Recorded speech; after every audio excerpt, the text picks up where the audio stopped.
United Minds really focuses on people with some form of dementia. In this community, we're really focusing on not separating those with dementia from people who don't have a cognitive impairment. I just love the fact that everyone's together here. There's no separating. United Minds really focuses on how can we reach the core of someone's spirit. I see United Active Living as trailblazers in many ways. They are doing things that are not popular. They are going against the grain of the safe and easy way. This is a path that most people have not embarked on yet.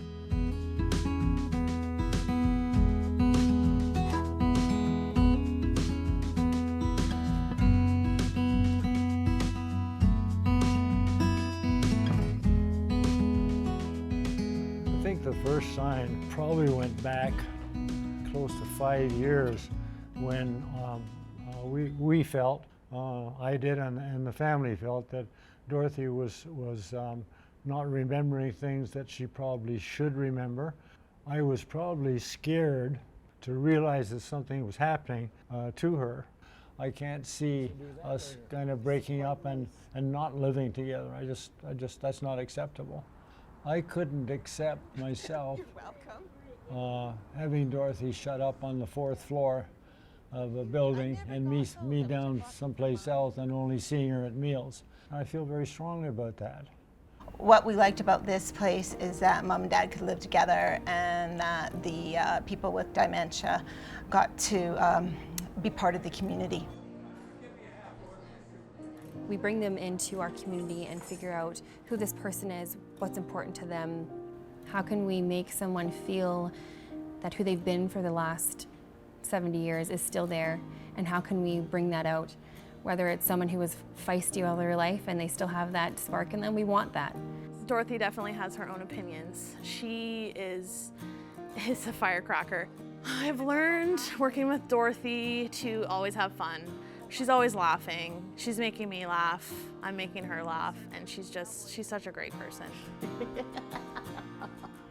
You got it all figured out. I think so. And that's something that my mom hasn't lost. She has quite good social skills. Yeah, I've definitely seen Dorothy grow and thrive. She's come out of her shell for sure.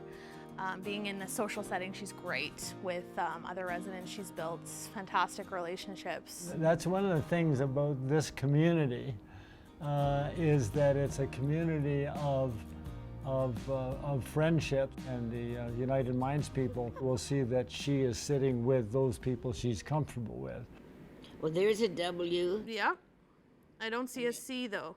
No, see a B. Mm-hmm. But she loves doing word searches, and I find that it's really stimulating for her brain. She was a gardener when she lived at home, so we try to go out to the flower beds every day and kind of work in there with the flowers. Mom, what are these called? Orange. Orange. So you need to find out, how are you meeting their soul needs? How are you creating a sense of individuality still for them? Because everyone's different. That person isn't lost. That person is still there. And that's our job as caregivers, is finding out, who is this person? Who were they and who are they still?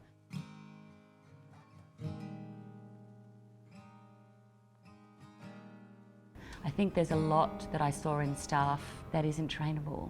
It's an attitude, it's a soulfulness, it's the desire to connect. And also just struck by the people who work here, and just how incredibly caring they are, and the energy and the passion that they bring to their work every day. A lot of this is actually about permission. Permission to staff to remove those professional barriers and really truly care for someone. Did you guys find it? No. It's the 3rd letter on the Oh, top yes, row that's going down. Okay. Yeah. They get to come and they get to sit with someone who needs that comfort, that needs that support. And it turns into more of a community for them as well. So just taking that time and having patience to build that relationship with someone is really what's important. R-A, here we are. Oh, there you go. Basically, we just bonded, and I kind of view them as my own grandparents, and I love them. I think she feels that they're like daughters, kind of business. I think there's a very strong feeling there, which is good, which is good. I would adopt a couple of those girls real quick if I I guess could. he's going to get rid of me. We just treat each other with respect, and I always check in with him every day to see how he's doing and if he needs that respite from Dorothy.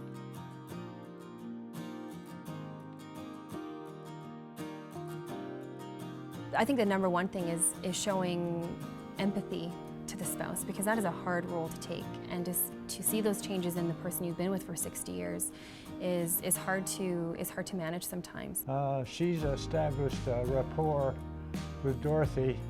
She can get Dorothy to do things that I can't get Dorothy to do. And Becky can come in and boom, boom, she'll do it. And I love spending time with her. So it is family, because it's all caring for people. Do you want to go help them cook?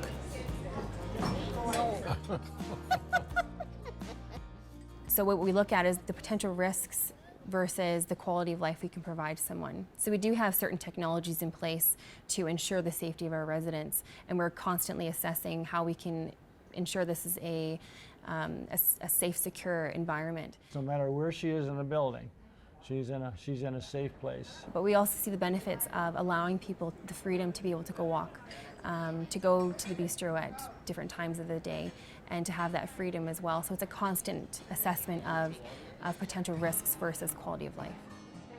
I think that it's really important to see that the whole person is engaged. They're not defined by a label, by a disease, or by a stigma, that we give everybody the chance to live and grow. So we have people who have never painted in their life, and typically you'd think that they can't learn new skills, but they're in the art studio almost every day, and they're drawing, and they're painting, and finding skills they didn't even know they had, and they just are creating beautiful pieces of art. And someone from the art studio was speaking about working with people living with dementia there, and just seeing moments of absolute joy and possibility, saying, okay, how can we have more of that? Which was extraordinary to bear witness to, and a joy, actually. People in Churchill, Manitoba leave their cars unlocked in case a passerby needs to escape from a polar bear. That's the prize. We need to begin to remove the stigma that people with dementia can't live amongst other populations, and the idea that someone who walks around is called a wanderer when walking is a normal human action. And just because part of the body may be having increasing changes and disability doesn't mean that a person doesn't have the capacity to continue to grow, to experience life to the fullest. We need to give more freedom to people with dementia and allow them to experience life still. We can't bubble wrap people. We need to give them the opportunity to still feel. People are still going to be happy, sad, scared, and we need to allow them to feel those things, because those are normal human emotions.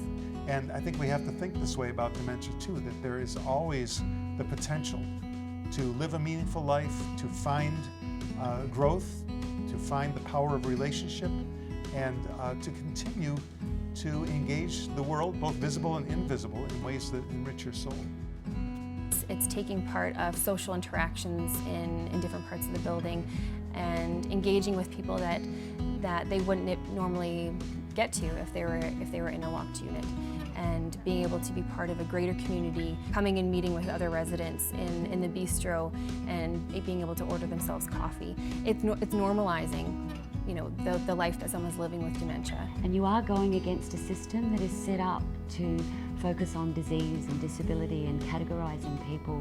So I think you need an organisation who is courageous. And I believe United Active Living is taking that step, and they're saying this is what we believe. And knowing that the smallest thing that I do, whether it's sitting and holding someone's hand who's in distress, can change their entire day for them. You might not know what they're upset about, but knowing that you make that human connection, that's what makes me come to work every day.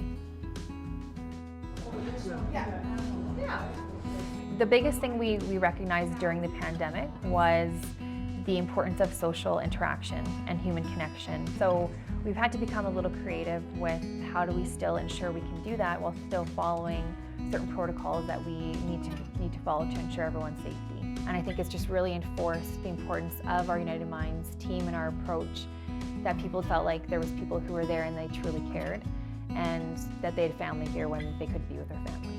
Well, if you ever need to talk about it, you know you can talk to me, right? Yeah. I like talking with you.